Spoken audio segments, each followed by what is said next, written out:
नमस्कार। नमस्कार। आज हमारे सामने पंडित सुदामा प्रसाद बंदोनी जी बैठे हैं और हम ये चाय पे उनके साथ चर्चा कर रहे हैं।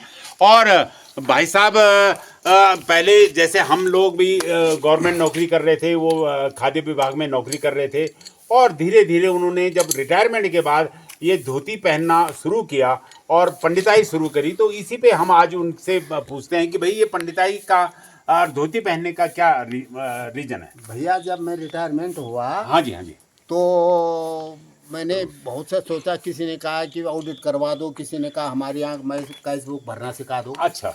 तो मैंने सोचा यार ये काम पर आज नहीं सरकारी नौकरी तो की, रिटायरमेंट होकर के और मैं वो करूँगा उनका।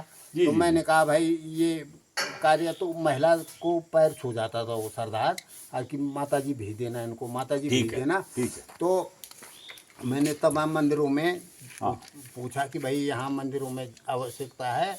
तो एक मंदिर में हमको जगह मिल गई और हम पैंट कोट में जाते थे वहाँ। और कोई पंडित जी कहने को तैयार नहीं था। अच्छा। और ना एक पैसा चढ़ा कोई।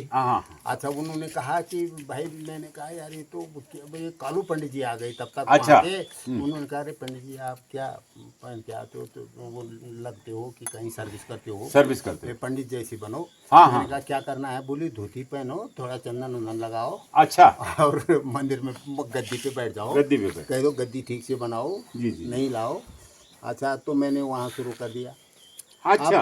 अब जब यूं ही मैं धोती पहनूं, हमारी महिला कहे कि आप ऐसे धोती फहराते हुए जाते हो सड़क पे जैसे काशी से पढ़ के आए हो। बहुत रोचक बात, ऐसे अच्छा, जैसे काशी से पढ़ के आए हो। अब बोले गांव में बड़े बड़े विद्वान हैं, अच्छा, बड़े शास्त्री हैं, वो धोती नहीं फहराते हैं, वो जाते हैं पैजामा शर्ट में, वो इसमें मतलब कुर्ते में।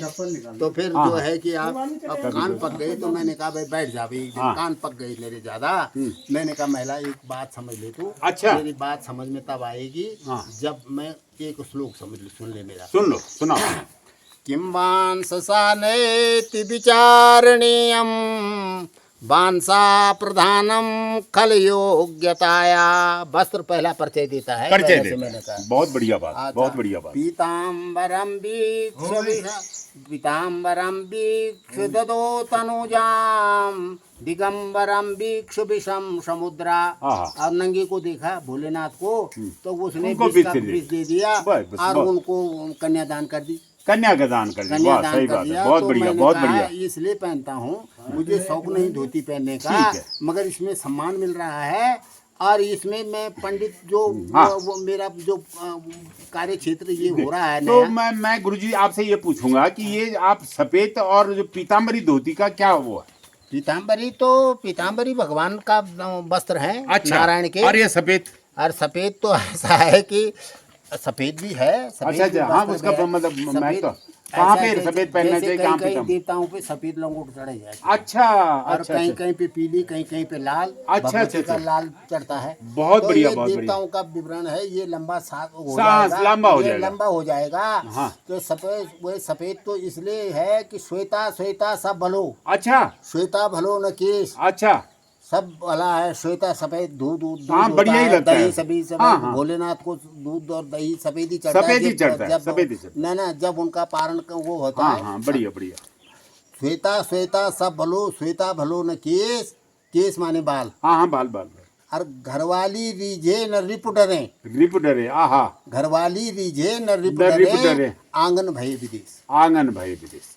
तो खैर सफेद का आपने दूसरी व्याख्या भी कर दी कि भाई ये सफेद से क्या है कि आज घरवाली बल रीझे नहीं और आंगन भय विदेश। तो खैर ये भी है, लेकिन उन्होंने बहुत अच्छी ढंग से हमें ये सारी बात बताई। और हम इस समय अपने बड़े भाई साहब पंडित सुदामा प्रसाद जी का धन्यवाद व्यक्त करते हैं। और आप चाय लीजिए। और उनसे ये है कि भाई वो इसी तरह से हमें ज्ञान की अच्छी अच्छी बातें बताते रहें। और धन्यवाद। जय हिंद, जय उत्तराखंड।